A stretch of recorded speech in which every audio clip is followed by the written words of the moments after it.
Welcome to the Deep Dive, the show that looks at the deepest currents of history to find the strategic lessons that matter most for your future in business and technology. We're not just here for uh, dry dates and facts. No, we're here for the moments when colossal fortunes were won and lost, when the world's entire operating system just fundamentally changed. And we're going to start with one of the biggest blunders of all time. We begin our journey in 1876. So picture this.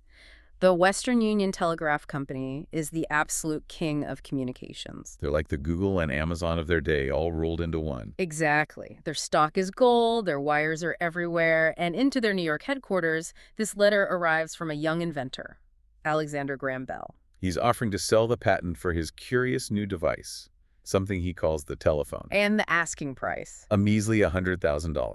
I mean, it's incredible to think about now. Well, the president of Western Union, William Orton, he's sitting on top of this global information network. Yeah. He looks at this crude little voice-carrying device and just sees nothing. He famously called it a scientific toy. And his conclusion was that it was, and I'm quoting here, inherently of no value. Wow. And that, you, the listener, that is the sound of a monumental catastrophic error in judgment. A failure of vision that cost Western Union, Yeah. well, untold billions.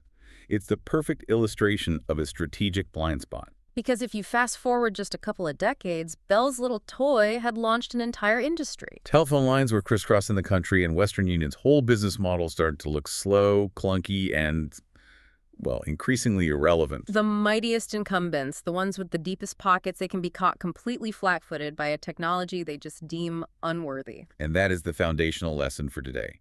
This deep dive isn't just a history lesson for history's sake. No, it's a strategic primer, a crucial one for anyone planning a career in information systems, business, or really any kind of tech strategy. Our mission today is to dig into the insights from Dr. Joseph H.Schuessler's Emerging Technologies and Innovation Strategy. We want to understand the systemic impact. And the strategic takeaways. Exactly. From the 9 historical machines that really did reshape civilization. We're going to trace the lineage of modern IS all the way from the printing press right up to the personal computer that's probably sitting on your desk. And you'll see these patterns. Technological adoption, resistance, these total shifts in how we do things. Yeah. They're historical constants. Understanding those patterns is your biggest strategic advantage, especially now when these disruptions happen faster than ever. I mean, way faster. Okay, let's unpack all of this. But before we dive into the world of STEAM and Signal, if you are planning your future career in MIS, CIS, or IT, Or if you're just curious about how all this stuff connects. hit that like, subscribe, and share button. You really don't want to miss these insider tips. Also, and this is important, check the description. We've put some additional resources in there that can help position you for a bright future. All right, so where do we begin? Let's start with the machine that launched the modern age of information. We have to start where information standardization began, mid-15th century. Johannes Gutenberg and the movable type printing press. To really get it, you have to imagine the world before. Right. Before Gutenberg, books were luxury goods. Yeah. So incredibly rare. Copied by hand, right. A scribe might take years to finish just one book. Years. Or they were carved into these fragile, really expensive wood blocks. They were scarce, full of errors, and basically only accessible to a tiny, powerful elite. So Gutenberg's breakthrough, it wasn't just one single invention, was it? No, not at all. It was an integrated system, a combination of innovations. Like what? Well, first, he needed precision. So he developed this specialized metallurgy, an alloy of lead, tin, and antimony that he could cast into durable, uniform-type pieces. Oh, little letters. Exactly. Then he perfected an oil-based ink. The watery ink scribes used wouldn't stick to the metal. And in the press itself. Right. He adapted the screw press, the kind they were already using to make wine and olive oil. Yeah. He figured out how to use it to apply this really uniform, powerful pressure. The combination was just revolutionary. It created the first true assembly line for information. The key results were speed and volume. I mean, the Gutenberg Bible, his first big commercial success around 1455, that proved it could work. And the impact was seismic. It created the first information revolution. Think about the numbers. By 1500, so in less than 50 years, presses across Europe had printed over 20 million volumes. 20 million. Compare that to what the total output of all the scribes in the 1,000 years before that? It's an almost instantaneous exponential leap, and it fueled these explosions in literacy and education way outside of the church. So the whole paradigm shifted. Completely. The old world was scarce, personalized, error-prone information controlled by gatekeepers. On the new world. Standardized, replicable information spread far and wide. It didn't just change how books were made, it changed how people thought. How so? Well, think about language. Printed materials helped cement regional dialects into national languages. That fundamentally altered European politics. And here's where the strategic lessons just jump right out, isn't it? The democratization of knowledge. It weakened the gatekeeping power of established institutions. The perfect example has to be Martin Luther's 95 Theses. Oh, absolutely. Early 1500s. These really challenging religious arguments get translated, printed, and circulated all over Germany in a matter of weeks. As cheap pamphlets, right? Easy for anyone to get. Right. And that speed, it just amplified the Protestant Reformation in a way that a purely academic debate never could have. It directly challenged the church's monopoly on biblical interpretation. And that kind of speed and scale, it had to have provoked a reaction. A huge one. A powerful resistance. Traditional scribes, their livelihoods just vanished. But the bigger deal was that authorities recognized the press as a tool for rebellion. Suddenly, unvetted ideas could spread faster than they could be put down. Exactly. So the response was institutional. Governments and the church introduced censorship and licensure. It all culminated in the Catholic Church's Index of Forbidden Books in 1559. The strategic takeaway for any modern business or IS student is right there. This struggle between control and openness is an enduring challenge. We see it today, don't we? Well, Debates over digital IP, internet censorship, managing misinformation on social media. it's the same fight.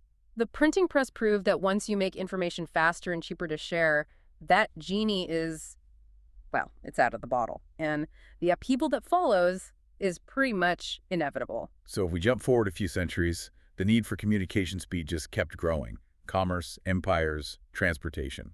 But messages were still stuck at the speed of a horse or a ship. Even the Pony Express, which was the peak of that technology, took 10 days to cross North America. 10 days. Which brings us to the mid-19th century and the next quantum leap, the telegraph. Right. There were optical systems like semaphores, but they were limited by weather, by line of sight. So Samuel Morse, he leverages advances in electromagnetism and develops this simpler, more reliable single-wire system. And of course the code named after him. After years of work, that first public message in 1844, what hath God wrought? It just signaled the end of distance as people knew it. And the infrastructure went up so fast. Astonishingly fast. The transcontinental line in the U.S. was done by 1861. But the truly world-altering piece was the transatlantic cable in 1866. An engineering marvel. It cut the communication time between Europe and North America from weeks. The time it took a steamship. Right, down to mere minutes. It instantly linked the global economy. The impact was immediate and systemic, wasn't it? The telegraph just compressed time and space. The whole paradigm shifted violently.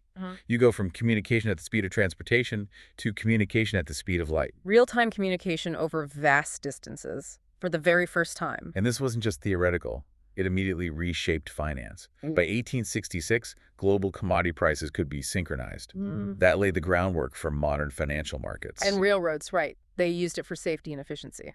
Coordinating trains on single tracks across hundreds of miles. And the media landscape changed overnight. News agencies like Reuters and the Associated Press. They were founded on the back of the telegraph. Absolutely. For the first time, news became perishable. If you got the wire a minute later than your competitor, you were behind. This is the birth of breaking news. The Pony Express is the perfect case study in disruption. It's the absolute best. It was the peak incumbent in speed. 10 days. And the telegraph reduced that to 10 minutes. Making the Pony Express completely irrelevant, literally overnight, in October of 1861. The business takeaway there is just so stark. Superior speed, especially that kind of order of magnitude change, it's an existential threat. You can have the fastest horses, the most dedicated riders, but if your competitor is transmitting at the speed of electricity, your business model is dead, period. It's a 19th century cautionary tale that just echoes today. Think about email versus instant messaging, or physical mail versus any kind of digital data transfer. And building almost directly on that vast wired network, we get to the next critical innovation. The telephone. Alexander Graham Bell gets his patent in 1876. He didn't invent connectivity. The telegraph already did that. Right. He invented personal and intuitive connectivity. The first transmission, Mr. Watson, come here, I want to see you. It showed that anyone could use this network without specialized training. No Morse code. No operator needed to translate the message. It took the powerful network effect of the telegraph and just amplified it tenfold, because the barrier to entry for a user was practically zero. And as we said at the top, Western Union's misjudgment was just legendary. But once that network started to grow, The diffusion was relentless. By 1900, the U.S. had about 600,000 phones. 10 years later, 5.8 million. the infrastructure spread so fast because businesses and families immediately got the value of real-time voice. It just sped everything up. Business negotiations moved from these formal, slow letters to immediate voice calls. Decision cycles got drastically shorter. And socially, it allowed families to maintain closer ties, more emotional ties than the terse language of a telegram could ever manage. And a fun detail, there was a little battle over the correct greeting. Bell himself suggested the nautical term ahoy. Ahoy, really? Yep. But Thomas Edison, he championed hello. He thought it was a better attention grabber. Edison won, and hello became the standard we still use. That's amazing.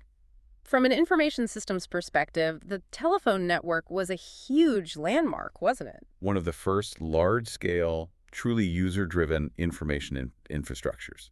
It's the textbook example of the network effect. Where the value of the network grows exponentially with each new person who joins. Exactly. But that growth brought immediate governance challenges. Bell Telephone quickly leveraged its patents and scale to become a near monopoly, which later became AT&T. And while monopolies can stifle innovation, with critical infrastructure like this, they often invite government oversight. Right, to ensure universal access and fair pricing. AT&T was eventually regulated as a utility, culminating in the Kingsbury Commitment of 1913. That required them to connect smaller, independent phone companies. So the strategic takeaway for students here is pretty clear. When a technology becomes critical infrastructure, government regulation often steps in. It's good for society, for universal access. But that regulatory structure can also slow innovation down because there's less competitive pressure. It's a trade-off. A necessary one, but a downside. And finally, the telephone forced huge social adjustments. Early rural party lines. Where multiple families shared one physical line. Total loss of privacy. Eavesdropping became a neighborhood pastime. It introduced new norms of etiquette and this expectation of being reachable, an early step toward our modern, always-on culture. That's where it all started. The debate about boundaries that we're still having today with Slack and email. Okay, so far we've covered technology solving problems of scarce knowledge with print and distance with the telegraph and phone. Now we pivot to physical power. Yeah. If the world of communication was transformed by wires and voice, the world of production was transformed by the engine. We're moving into the Industrial Revolution, driven by the machine that defined it, the steam engine. Before the late 18th century, mechanical power was what? Human muscle? Animal muscle? Wind or water. And water power really restricted where you could build things. The steam engine provided this reliable, high-density power source that changed geography and production. James Watt's improvements were the key, right? Starting around 1765. That was the watershed moment. His key invention was the separate condenser, a simple but brilliant change that dramatically improved fuel efficiency. And then in the 1780s, he added rotary motion. Which was critical.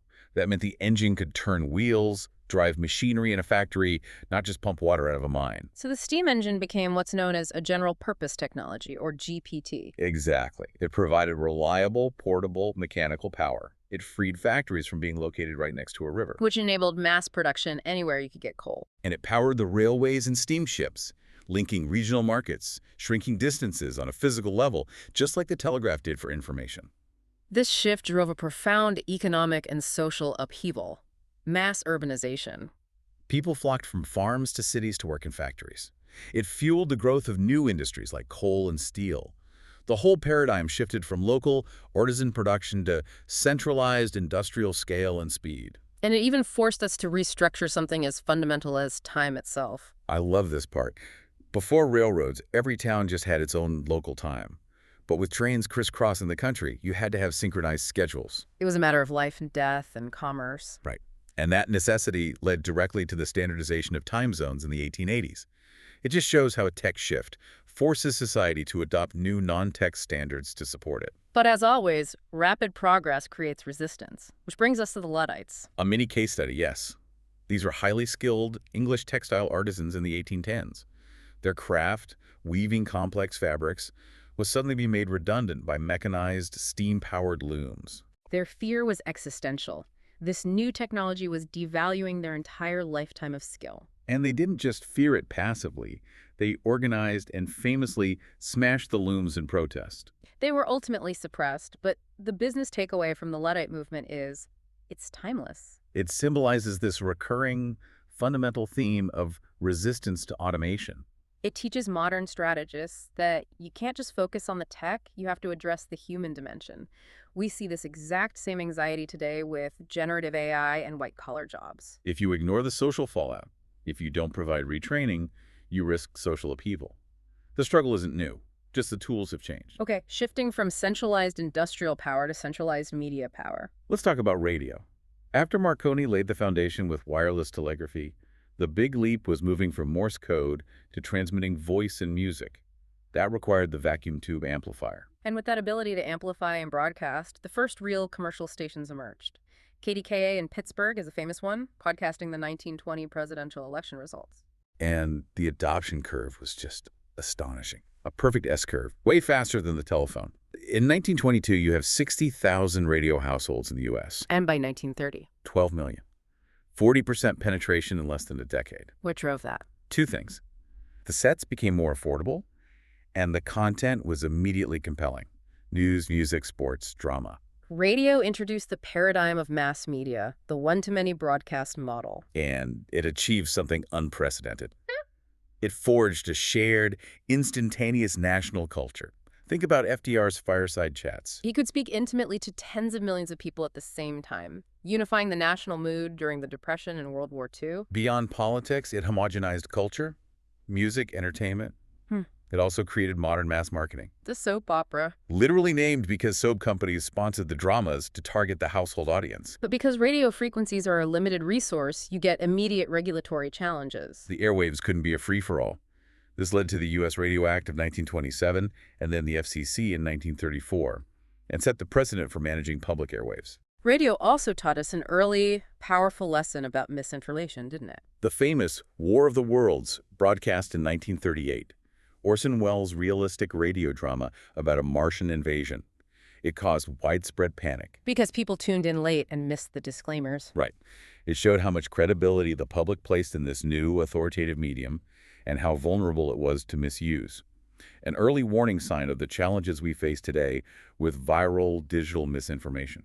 That experience really set the stage for the next visual medium, television. Electronic TV systems were emerging in the 1930s, but it was the post-WWII boom that saw mass adoption. And the diffusion curve was even faster than radios. Much faster. Post-war affluence just fueled a frenzy. From 8,000 U.S. sets in 1946, to get this, 45 million by 1960. That's 9 out of 10 households in about 14 years. It really cemented that trend of the accelerating S-curve. And television shifted the paradigm again, creating an image-centric culture. The media theorist Marshall McLuhan called it the global village. Because events could be witnessed by everyone, everywhere at the same time. The moon landing in '69 is the perfect example. It unified global consciousness around a single visual moment. Its impact on politics was immediate. The 1960 Kennedy-Nixon debates are the classic case study. Radio listeners thought Nixon won, but TV viewers favored the relaxed, telegenic Kennedy. Image became everything, and news became visual. Vietnam became the living room war, mobilizing public opinion in a way nothing had before. But TV immediately drew criticism, the vast wasteland comment, concerns about passive viewing, the couch potato. Right. Hollywood resisted at first, but then adapted by offering what TV couldn't. Color, widescreen, big epics. But then later innovations started to challenge that one-to-many broadcast model. The VCR, the remote control, they gave users unprecedented power to choose, to skip, to record. Which challenged the whole advertising model that relied on a passive captive audience. And the strategic takeaway there is that every new mass medium sparks these same debates about quality and attention. But technology almost always offers a counter-innovation that empowers the user. The remote control was the start of the user taking control back, a small step toward the decentralization that the internet would later finalize. Which brings us to the age of computing, a transition marked first by centralized power and then radical decentralization. We start with the giants, mainframe computers. After WWII, you had experimental machines like ENIA. Then came commercial systems like the UNIVAC I. And these things were enormous. Room-sized installations needing specialized teams of engineers. But the real watershed moment that commercialized and standardized it all was the IBM System 360 in 1964. IBM took a massive strategic risk, a $5 billion gamble, to create a family of compatible mainframes. And compatibility was the genius move. It was. It meant customers could scale up or down without rewriting all their software. It paid off spectacularly. It cemented IBM's dominance as Big Blue. And the mainframe became the data backbone of the post-war economy. Banking, the census, the Sager airline reservation system. The organizational paradigm shifted profoundly. Mainframes automated the drudgery of white-collar work. Payroll, inventory, transactions.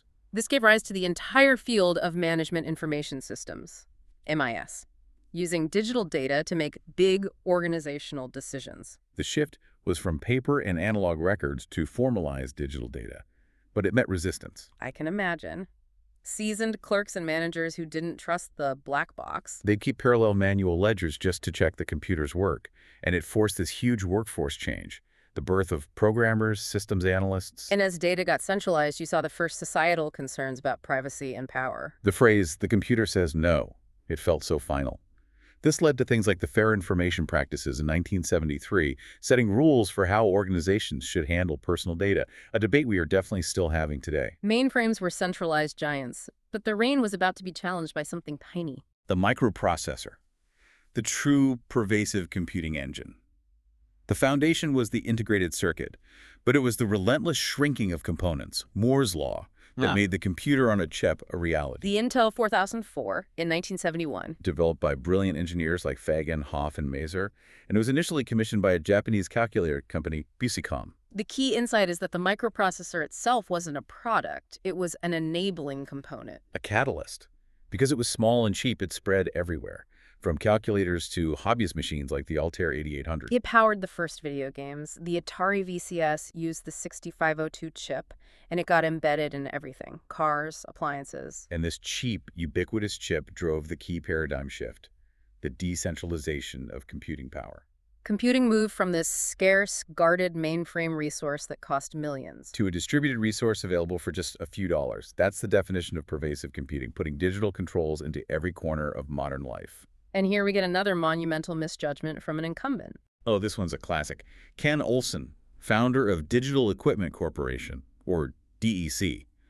They made mini-computers, the smaller cousins of mainframes. And in 1977, he famously said, "There is no reason anyone would want a computer in their home.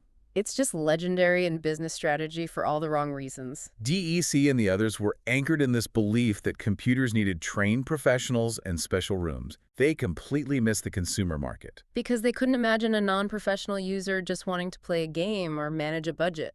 And the takeaway for business students is so profound. Never, ever underestimate the power of technology to democratize capability. The moment you decide a technology is only for experts, you set yourself up to be blindsided. The microprocessor really set the stage for our final machine. Personal computing. This combined that cheap, powerful chip with user-friendly interfaces, and it launched the consumer market in 1977 with the Trinity. The Apple II, the Commodore PT, and the Tandy TRS-80. But it was the IBM PC in 1981 that gave the market real legitimacy. It lent corporate credibility and, crucially, it established industry standards like MS-DOS. The wave was huge. By 1982, Time magazine named the personal computer its Machine of the Year. And the impact on work was immediate. The killer apps were productivity tools. Spreadsheets, especially. VisiCalc, and later Lotus 123, and word processing. For the first time, a financial analyst could do complex modeling on their own desk instantly. No more waiting for the mainframe department to run a batch job overnight. This was empowerment at the individual level. It flattened hierarchies. Central IT no longer had a monopoly on computational power. The paradigm solidified into user-centric computing. The power was in the hands of the individual knowledge worker. And this was fostered by a vibrant, grassroots computing culture, the Homebrew Computer Club in California. Software innovation wasn't just happening in IBM's labs anymore. It was being driven by hobbyists in garages. There were challenges, of course. Resistance from centralized IT departments who saw their control eroding. The start of the digital divide. But strategically, The PC's most critical role was setting the table for what came next by putting millions of standardized computers in homes and offices. It created the necessary installed base for the internet. Exactly. When the World Wide Web exploded in the mid-90s, its adoption was so fast only because almost everyone already had the required hardware, the PC. Okay, we've journeyed from Gutenberg's press to the PC. Let's synthesize this into some actionable strategic insight, starting with the pattern of the accelerating S-curve. If you look at the data Schuessler presents, the trend is just undeniable. The telephone took about 50 years to reach 50% penetration in U.S. households. Radio slashed that to about 20 years. And TV was even faster, 10 to 15 years. And that acceleration is the most important lesson for the modern era. We just don't have time to wait and see anymore. Infrastructure is more robust, capital is more mobile, society is more ready to adopt new tech. So strategists have to be prepared for things like AI, genomics, IoT to diffuse, not in decades, but at lightning speed. You might only have 5 years to understand and adapt. Okay, so let's summarize the 4 most critical recurring themes, the core lessons for managing innovation. First, disruption is inevitable and often dismissed by incumbents. We saw it with Western Union and the telephone, and with DEC and the personal computer. Incumbents fail not because they're incompetent, but because of strategic inertia. They cling too tightly to their existing business models. And they can't appreciate how a seemingly inferior or immature technology can just change the whole game. Second, innovation requires an ecosystem, not just an invention. Technology alone is never enough. The printing press needed mass literacy. Radio needed compelling content. The PC needed user-friendly software like VisiCalc. You have to cultivate the environment around the technology. Third, resistance is normal and requires proactive management. The fear of job displacement is a historical constant. The Luddites feared the loom, clerks feared the mainframe. As a future business leader, you have to anticipate this. Technical progress must be paired with a human strategy, retraining, safety nets, managing anxiety, or you will face costly friction. And fourth, paradigm shifts are total, not incremental. Right. When these technologies succeed, they don't just change a tool, they restructure society. The telegraph enabled global financial markets. TV changed how we elect politicians. They require a total organizational and cultural restructuring. The history of these 9 machines really tells us that the biggest challenge for IS and business students today isn't just understanding the tech, it's managing the change that tech imposes on people, processes, and organizations. Exactly. The big idea here is that managing innovation is as much about managing people and strategy as it is about managing the tech itself. Balancing the technical invention with the complex process of organizational adaptation. That's the true mark of a successful strategic leader. And that brings us to the close of this deep dive. We've covered an incredible arc, from the democratization of knowledge with the printing press, To centralized industrial power with the steam engine. through the unification of communication with the telegraph, phone, radio, and TV. All the way to the decentralization of intelligence with the mainframe, microprocessor, and personal computer. We are standing right now squarely on the shoulders of these revolutionary giants. We sincerely appreciate you joining us for this. Remember, these insights are directly applicable to your studies and your future career. Please like, subscribe, and share this deep dive. And don't forget to check the description for those additional resources. Our historical foundation is now solid. Next time, we jump into Chapter 4, the age of computing, from ENIACs to AI. We're going to connect these foundational machines directly to the explosive rise of the internet, mobile devices, social media, and the complex digital landscape we live in today. But before we sign off, here's one final reflective question for you to think about, considering how quickly television and personal computing achieve saturation.